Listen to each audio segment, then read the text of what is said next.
खण्डमण्डलाकारं व्याप्तं येन चराचरं तत्पदं दर्शितं येन तस्मै श्रीगुरुवे नमः। अज्ञानान्धस्य लोकस्य ज्ञानाञ्जनशलाकया चक्षुरुन्मीलितं येन तस्मै श्रीगुरुवे नमः। पलक झपकते ही विश्वरूप परमात्मा का साक्षात्कार यथार्थ, प्रत्यक्ष और बुद्धिग्राह्य बताने वाले, दिखाने वाले और हमारा संपूर्ण स्थायी समाधान करा देने वाले श्री सद्गुरु का हम यहाँ वंदन करते हैं। और वो अत्यंत जिसे कहा जाएगा कि क्रांतिकारी व्यक्तित्व थे श्री मायानंद जी चैतन्य। हम अध्यात्म विश्व विज्ञान यूट्यूब चैनल के माध्यम से वाचकों में एक प्रकार की जिज्ञासा जगाना चाहते हैं कि जिसके लिए सारे मत पंथ संप्रदाय बने हैं वो कौन है, कहाँ है, कैसा है, ये जानने की जिज्ञासा निर्माण करना, यही इस चैनल का प्रमुख उद्देश्य है। और साथ ही उस महान ज्ञान का, अध्यात्म विज्ञान का, सत्य ज्ञान का, जिसे हम सनातन विज्ञान कहते हैं, जो प्राकृतिक है, उसके विषय में जो कुछ भी जैसे भी दोषों सहित दोष हमारे वक्तव्य का हो सकता है, उस साहित्य का नहीं, और निवेदन के दोषों के सहित भी हम सदैव प्रयासरत रहते हैं कि कम से कम उजाले की झलक तो आए। क्योंकि ये मनुष्य को भोग विलास और अनेक प्रकार के अनेक लंद फंद छंद और छल कपट बेईमानी, अब इसका कितना विस्तार करें, हम आत्म यानी साक्ष्य है, तो इसमें फंस जाने से वो अपने मूल लक्ष्य से विचलित हो गया और इसी को ही स्थायी मानने लगा। जबकि ये शरीर ही रूपांतरित होने वाला है और ये नाशवान है और इसका कभी भी नाश हो सकता है। तो इतना यानी जिसे कहते हैं अनिश्चित जो है, उसको स्थायी जानकर उसी के पीछे मनुष्य दीवाना हो रहा है, और जो स्थायी है, नित्य है, उसकी ओर दुर्लक्ष्य हो गया है। और इसी ओर आप सभी मित्रों का, हम सबका ध्यान आकृष्ट करने के लिए ये YouTube चैनल आरंभ किया गया है। अब आप कहेंगे कि आपने ये कार्य अंगीकार क्यों किया? वो भी प्रश्न उठ सकता है कि आपको ऐसा कैसे लगा कि ये सब करना चाहिए? इसलिए लगा कि हम बचपन से हम ये आत्म अनुभव बता रहे हैं, आप बीती बचपन से ही जहाँ भी भजन हो, कीर्तन हो, धार्मिक भक्ति भाव का कोई कार्यक्रम हो, हम उपस्थित। जानते तो कुछ नहीं थे, और श्रीमद् भगवद गीता को जानने की कहीं ना कहीं ललक, तो उसके लिए श्रीमद् भगवद गीता जेब में सदैव हमारे पॉकेट में पड़ी, लेकिन न पढ़ने की भी कोई यानी उमंग नहीं, केवल यही कि भाई वहाँ क्या है, यहाँ क्या है। कई मठ मंदिर और अनेक प्रकार के सांप्रदायिक उपक्रमों में सहभागी होने के बाद और घंटों सत्संग सुनने के बाद भी बोध नहीं था, जानते नहीं थे। और ये जानना अध्यात्म विज्ञान के द्वारा हुआ, और इतना भटकने के, इतने प्रवास, इतना सत्संग और इतना ये सब करने के बाद चुटकियों में वो बोध हो गया कि यही विश्व परमात्मा है। न विश्व के बाहर कोई हो सकता है, न विश्व के अंदर कोई हो सकता है। यह विश्व ही स्वयंभू परमात्मा है जो दिख रहा है। उसका अक्षर भाव प्रियत्व जो कण कण में वो तप्रोत व्याप्त है, जिसका हमें पल पल अनुभव आता है। जैसे उदाहरण के लिए देखेंगे कि हम कहीं जा रहे थे, कहीं यानी इलेक्शन कैंपेन के लिए हम लोग जा रहे थे, तो एक गांव में रात को जाना था। और उन गांव वालों का आग्रह इतना था कि हमने वहाँ जाना, अगर हम नहीं जाते तो ना हमें अच्छा लगता न उन गांव वालों को अच्छा लगता। और वो लोग हमारी प्रतीक्षा शाम 7 बजे से रात को 11:30 बजे तक कर रहे थे, इसलिए हमें जाना भी बड़ा आवश्यक था। जाने के लिए जब हम पलटे तो कच्चे रास्ते से निकले और हमें कुछ रात के समय वो ड्राइवर भी थोड़ा कंफ्यूज हो गया, और इस तरह वो जो कार थी वो बीच यानी बैलगाड़ियों के चलने से जो रास्ते बनते हैं दो तरफ से, तो उसमें चक्के कार के आ जाने से वो नीचे इंजन को लगा हुआ एक जो नट था वो नट को झटका लगा और वो नट खुलकर भाग गया अंधेरे में। रात का समय 11:30 बज रहे हैं। वहाँ एक राजनीतिक पार्टी के बड़े महान नेता बैठे थे, जो कवि भी है, जनमान्य कवि है और उत्कृष्ट वक्ता है, और जिसे कहते हैं कि अत्यंत सोफिस्टिकेटेड व्यक्तिमत्व है। वो भी उस अंधेरे में, वो धूल में देखने लगे कि वो नट कहाँ चला गया। हम सब नट ढूंढ रहे थे। क्या उस नट में प्रियत्व नहीं था? जो नट लगाया जाता है, जिसे हम इन्हें नट बोल्ट कहते हैं, वो रात को 11:30 बजे उस रास्ते पर, उस धूल में,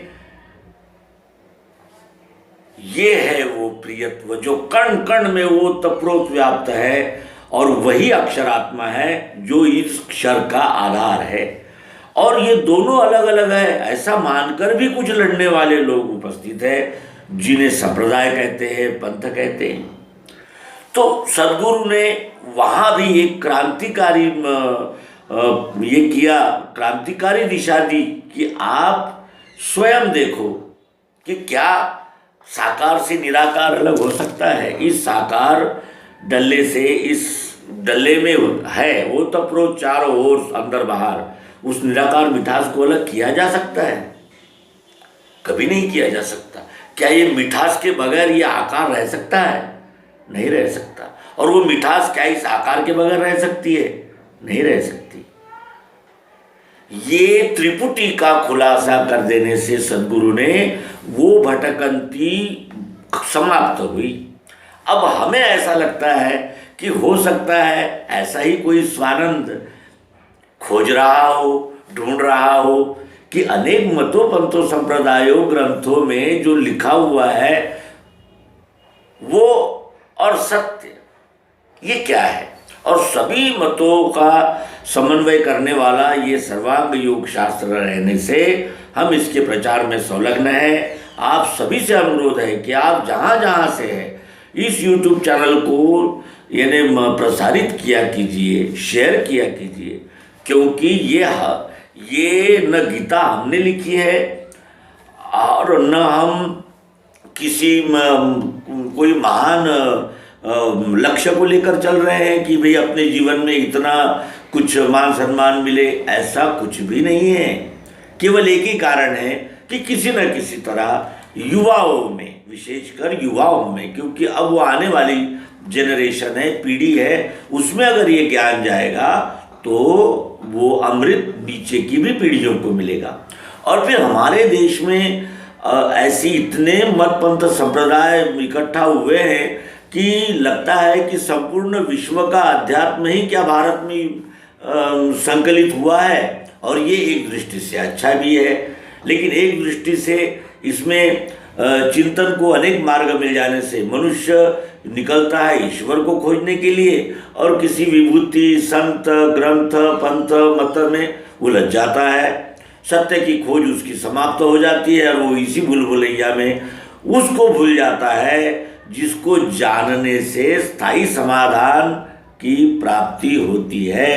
वो विश्वरूप परमात्मा को विमुख हो जाता है और अंत में इसका जो जीवन है वो पुनरपि जननम, यानी ये जो चक्र है, ये चक्र तो चलता ही रहता है, इससे कोई छूटा भी नहीं है। लेकिन इस चक्र में ऐसा उलझ जाता है कि 5 विषय, 3 गुण, ये अष्टधा गुण साम्य प्रकृति और इसमें जो उलझ गया वो कब जागेगा, क्योंकि हम अपने स्वानुभव से कहते हैं कि हम इतनी बड़ी बड़ी बातें तो अवश्य करते हैं, लेकिन जब बर्ताव का समय आता है तो हमारा हृदय ही हमको कहने लगता है कि नहीं, अभी मंजिल दूर है। और दूर वाली मंजिल को और करीब करने के लिए किसी न किसी बहाने से चिंतन मनन निधि ध्यासन, एक घड़ी आधो घड़ी आधो में पुनियाद, कटे कोट अपराध, कोटि अपराधों को काटने वाली ये दिव्य दृष्टि नामक विज्ञान नौका है। इसमें हम सब बैठे और हंसते गाते और एक दूसरे के साथ चित्त से प्रेम से मेरे मिलके बोध वे करे। और इस तरह हम सभी सहयात्री है, कोई छोटा नहीं कोई बड़ा नहीं। एक वक्ता है तो आगे बैठे श्रोता है, फिर कभी वो जो वक्ता था वो भी श्रोता बन जाता है, वो भी सुनता है। तो श्रोता और वक्ता ये कोई प्रतिष्ठा की बात नहीं है।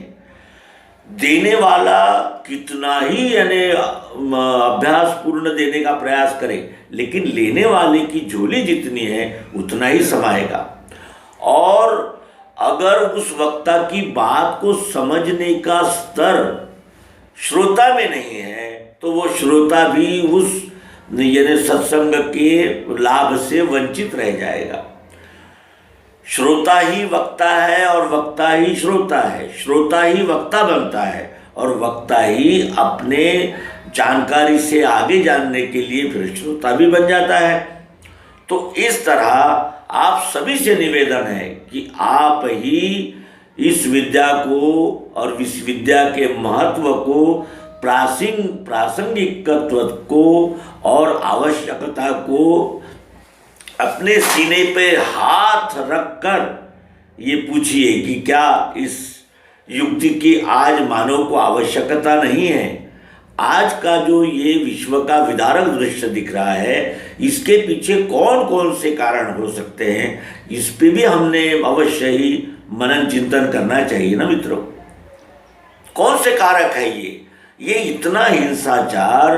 और कहते थे कि जर जोरू और जमीन इनके लिए ही युद्ध होते थे, तो आज ये जो युद्ध दिख रहे हैं ये किस लिए है? क्या जमीन पाना चाहते हैं? क्या पाना चाहते हैं? कहने का आशय यह है कि बिना मतलब की हिंसा करना और सांप्रदायिक अहंकार का पोषण करते रहना ये अमानवीयता है। और इस अमानवीयता से छूटकर यानी परिस्थिति यह है कि अपने अहंकार को पोषित करने के लिए लोग बम विस्फोट कर रहे हैं। और एक और ये विद्या है कि जो कहती है कि सब में एक समाया रहे, तुझ में राम मुझ में राम सब में राम समाया है, सबसे कर ले प्रीत जगत में कोई नहीं पराया रे, तुझ में राम और मुझ में भी राम ही है। ये देखिए जमीन आसमान का अंतर हो जाता है।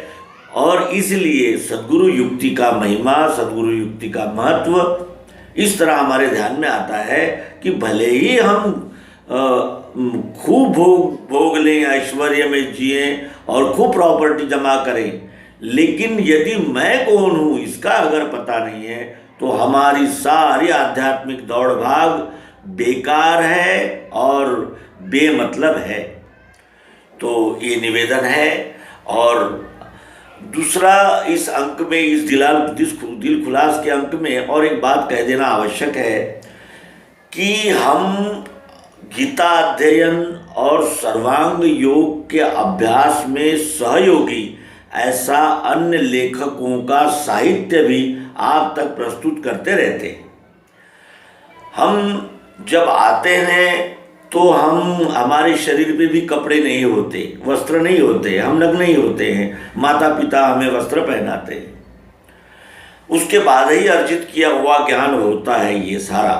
इसीलिए हम ये चाहते हैं, हमारा ये समझ है ऐसी हमारी कि जो कुछ भी आप ने लिखा या बताया वो आपको जन्म से पहले पता नहीं था, वो नंतर के मनन से आया है। इसलिए इस आपके आलेख पर, आपके विचारों पर इस विश्वरूप परमात्मा का अधिकार है और विश्वरूप परमात्मा के अंग जीवों के आत्म उद्धार के लिए हम उनके आलेख आप तक प्रस्तुत करते रहते हैं। आलेख के लेखकों का अगर कोई ऑब्जेक्शन है या कोई ऐसा यानी रिस्ट्रिक्शन है या किसी प्रकार की कोई आपत्ति है तो अवश्य नमूद करें, हम उनके आलेख नहीं देंगे। लेकिन अगर आपके आलेख इस हम प्रस्तुत करते जो रहते हैं उसमें आपको अगर अच्छा लग रहा है कि भाई ये अच्छे विचार हमने मनन किए और ये इस YouTube चैनल से प्रसारित हो रहे हैं, तो आप हमारा उत्साहवर्धन करने में भी पीछे न रहे, ऐसा निवेदन करते हुए इस दिल खुला अंक का समापन करेंगे। और अध्यात्म विश्व विज्ञान YouTube चैनल की प्रस्तुति क्यों हुई है, यही इस अंक का उद्देश्य था। इस ओर निर्देश करते हुए नर्मदे हर सद्गुरु भगवान की जय।